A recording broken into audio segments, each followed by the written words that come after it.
Everyone's ready, we're heading out. And You ain't not ready. oh, why am I not ready? I can't pull out the ready. driveway. Why can't I pull out of the driveway? I'm ready. You don't have your seatbelt. Oh, seatbelt, seatbelt, seatbelt. Everybody out there, get your seatbelts on. You're not ready, go and get your seatbelt on.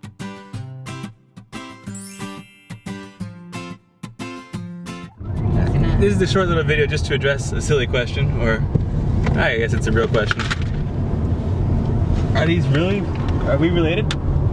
Yeah? Of course. Yes, I'm their father. These are my 3 kids. That's the lovely woman who's the mother. And my dad's even darker. Look, here's a picture of all of us. How can that happen? Well, essentially, you've been brought up with some silly concepts. A lot of people, especially if you've gone to public schools in the US or in the Western Hemisphere, you've been taught some really silly concepts. You think of people like crayons. You think people come like black and white and yellow and red. Oh yeah, those are offensive, right? Yeah. Anyway, it's ridiculous. Where's black? Can you show me color black? This seatbelt. Yeah, seatbelt. That seatbelt's black. How about the color white? Right here, white.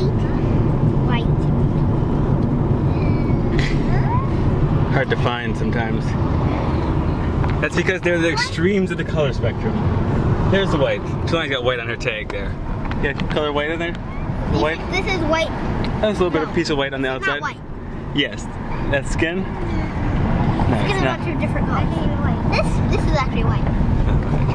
And what's even more preposterous, other than just the social branding of black and white, is the fact that people think that there's something related to those concepts.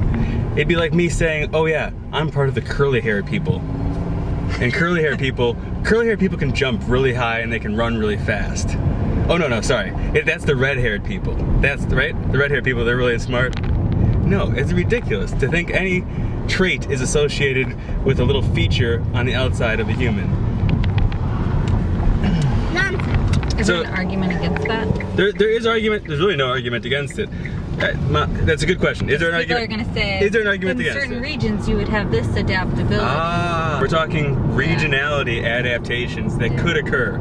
And even those, according to the geneticists and biologists who study these things, say, hey, there's little variance between humans to humans. There's really no subdivision. This is a quote, I think, actually. There's really no subdivision within humanity. So what race are you, Dakari? The human race. Ah, what race are you, Tootsie? The human race. Yeah! There's no subset.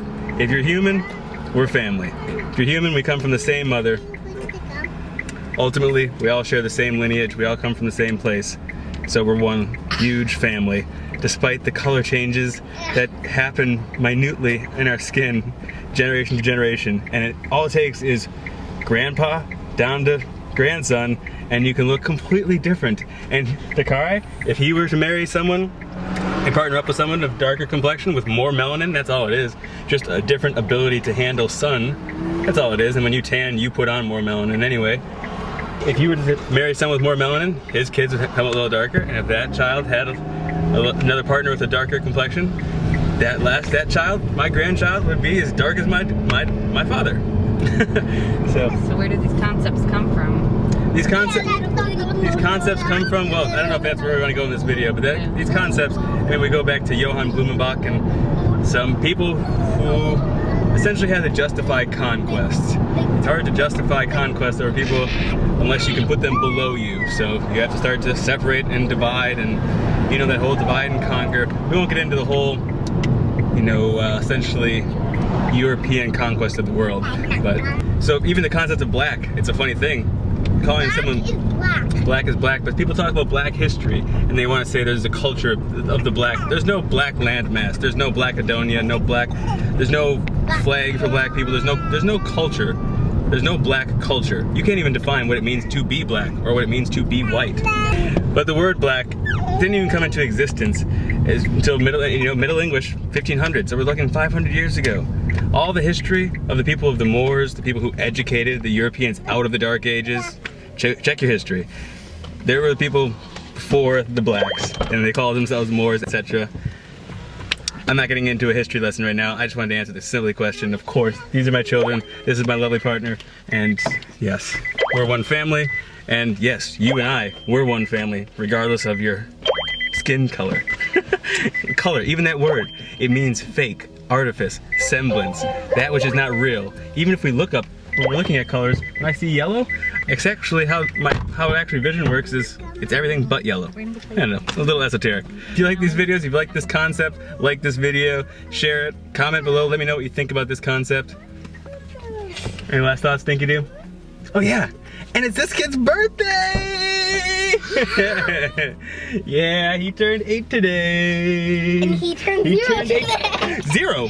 He's 0. Yeah, some of the things I say, it's like I was just born yesterday. He just turned 0. Today he's 0. Love you, Dinky Doo.